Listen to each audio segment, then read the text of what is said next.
Most people think Amazon just sells stuff online. They're wrong. And what Amazon actually controls will probably freak you out a little bit. Right now, as you're watching this video, Amazon is running a huge chunk of the internet. I'm not talking about their website where you buy things. I'm talking about something way bigger that most people have no idea even exists. And the crazy part, you've probably used it today without even knowing it. Let me explain how a bookstore somehow ended up controlling the invisible backbone of the entire internet. So here's the thing, when you think of Amazon, you picture cardboard boxes showing up at your door, right? Maybe you think about Jeff Bezos being super rich, but there's this whole other side of Amazon that's hiding in plain sight, and it's making them way more money than selling stuff ever could. Back in the early 2000s, Amazon had a problem, not the kind of problem you'd expect though. See, they'd built this massive infrastructure to handle their online store, tons of servers, data centers, all this expensive equipment to make sure their website didn't crash during the holidays when everyone was buying gifts. But here's what happened. For most of the year, all that equipment was just sitting there. They only really needed it during peak shopping times. The rest of the time, it was like having a massive warehouse that's mostly empty. Some executive at Amazon looked at this and thought, we're wasting so much money here. And that's when someone had an idea that would completely change everything, not just for Amazon, but for the entire internet as we know it. In 2006, Amazon launched something called Amazon Web Services, a WS for short. And nobody really paid attention at first. Most people were like, what is Amazon doing? They sell books. Why are they trying to do computer stuff? But here's what AWS actually did. Instead of letting all those servers sit around doing nothing, Amazon decided to rent them out. They basically said, hey, if you want to build a website or an app, you don't need to buy your own servers, just use ours, pay for what you use, and we'll handle all the complicated technical stuff. This was huge. Before AWS, if you wanted to start an internet company, you needed tons of money just to buy servers and set everything up. You had to guess how popular your website would be. If you bought too many servers, you wasted money. If you bought too few, your website would crash when people actually showed up. It was a nightmare. AWS changed all of that. Suddenly, a couple of people in a garage could build the next big app without spending a fortune on equipment. They could start small, and if their app got popular, AWS would automatically give them more server power. It was like having a hose that got bigger when you needed more water, and companies went crazy for this. Netflix was one of the early big customers.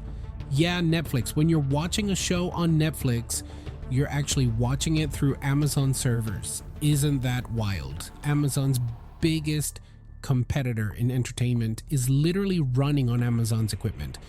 But it gets even more interesting. Spotify runs on AWS. Most of Airbnb runs on AWS. Even the CIA signed a massive deal with Amazon to use their cloud services. The actual CIA, the spy agency, they trusted Amazon to handle their data. Today, AWS powers something like 30% of the entire internet, maybe more. Nobody knows the exact number because Amazon doesn't share everything, but think about it. Almost a third of every website you visit, every app you use, every video you stream, it's probably running on Amazon's computer somewhere. And here's the really crazy part. Remember how I said Amazon makes more money from this than from selling products? In 2023, AWS brought in over $90 billion.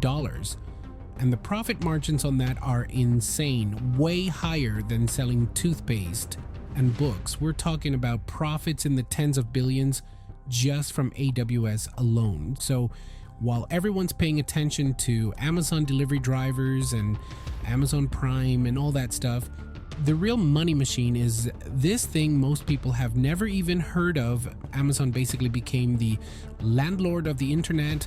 And just like a landlord, they're making money whether you know they exist or not. But how did they get so big so fast? Well, Amazon did something really smart. They made it super easy to use AWS. They kept prices low at first, and they kept adding new features before anyone else could catch up. By the time companies like Microsoft and Google realized what was happening and tried to compete, Amazon already had a huge head start. Microsoft has Azure now, Google has Google Cloud, and they're growing. But Amazon still has the biggest slice of the pie.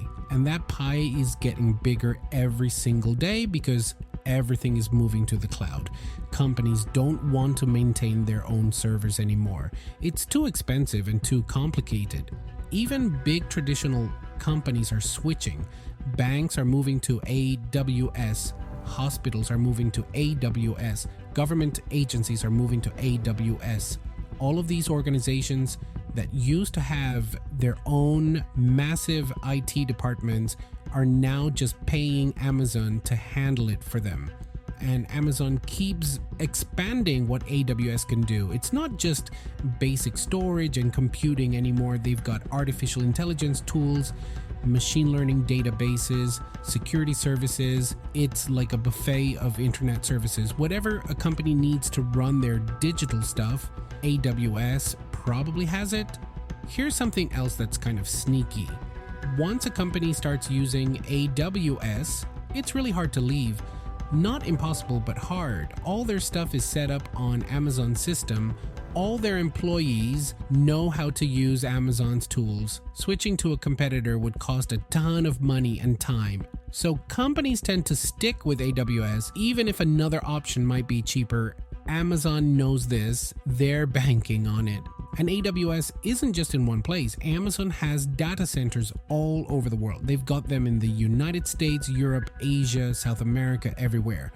This means a company can have their app or website run closer to their customers, which makes everything faster. It's this global network that most people will never see but use every single day. The scale of all this is honestly hard to wrap your head around.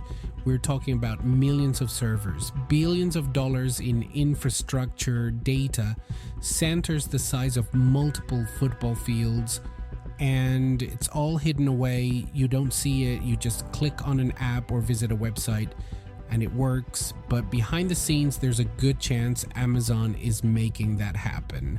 Now, some people are starting to worry about all this. When one company controls so much of the internet's infrastructure, that's a lot of power. If AWS has problems, huge chunks of the internet go down. And this has happened a few years ago.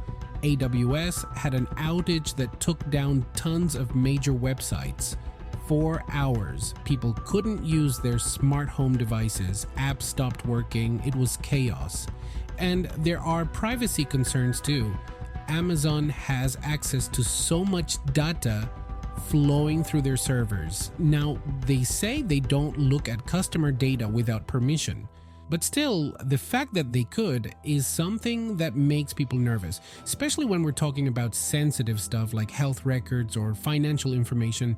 Governments are starting to pay attention as well. There are questions about whether Amazon has too much control over internet infrastructure. Some politicians are talking about breaking up big tech companies, but nothing major has happened yet. And in the meantime, AWS just keeps growing. Here's what really blows my mind though. Amazon started as an online bookstore.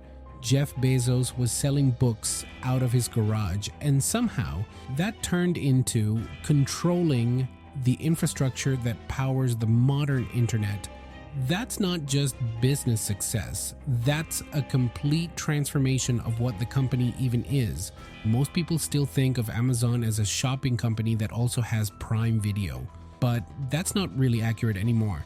Amazon is an infrastructure company that also happens to sell stuff.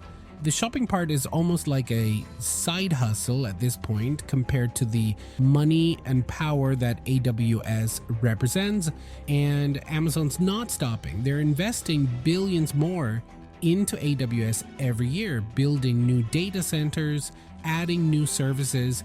They want to be the default choice for cloud computing forever, and right now they're winning. So Yeah, Amazon quietly took over the internet, not by force, not by buying everyone out. They did it by solving a problem that most people didn't even realize existed. They took the infrastructure they built for their own website and turned it into a product that now powers a massive chunk of everything online. Next time you open Netflix or order an Uber or check your banking app, remember that there's a pretty good chance Amazon is involved somehow. They're not just the company delivering packages to your door. They're the invisible engine running the digital world, and they're making absolutely insane amounts of money doing it while most people have no clue it's even happening. That's the real story of Amazon, not the drones or the warehouses or the Prime memberships. It's AWS, it's cloud computing. It's the fact that they managed to become essential to the internet itself. And that's way more powerful than just being a place where people buy stuff. If this surprised you, you'll want to see what Google's actually been up to behind the scenes